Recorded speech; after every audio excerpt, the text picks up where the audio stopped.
सायगावमध्ये दोन सख्या चुलत भावांचा तलावात बुडून मृत्यू झाल्याची दुर्दैवी घटना घडलेली आहे। बैल धुण्यासाठी हे तिघ जण तलावात उतरले होते। 17 वर्षीय मुलीने एकाला वाचवलेलं आहे, तर सोयगाव तालुक्यातील नांदगाव इथं ही घटना घडलेली आहे। पण पाहतोय दोन सख्या चुलत भावांचा या तलावात बुडून मृत्यू झालेला आहे। तर बैल धुण्यासाठी हे भाऊ तलावात उतरले होते, मात्र पाण्याचा अंदाज न आल्याने या दोन्ही सख्या चुलत भावांचा मृत्यू झालाय।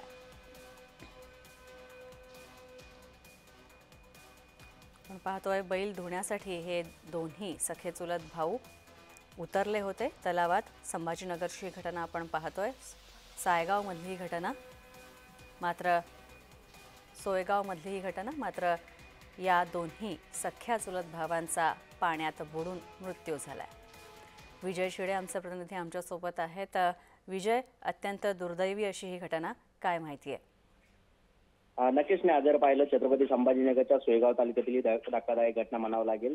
नांदगाव येथील जे तलावामध्ये बैल धुण्यासाठी दोन चुलत भाऊ जे आहेत ते गेले होते आणि त्यामध्ये त्यांना पाण्याचा अंदाज न आल्यामुळे त्या दोन्ही तरुण जे आहेत ते पाण्यामध्ये बुडले होते।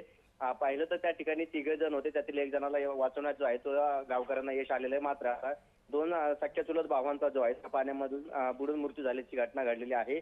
अखिल शकील पठाण आणि आयान पठाण असे मृत पावलेल्या दोन मुलांचे नाव आहे। या घटनास्थळी जे आहेत आता गावकरी पोहोचलेले मृतदेह जो आहे तो आता पाचपूर ग्रामीण रुग्णालयात जे आहे ते आता दाखल देखील करण्यात आलेला आहे। धन्यवाद विजय या सगळ्या माहितीबद्दल।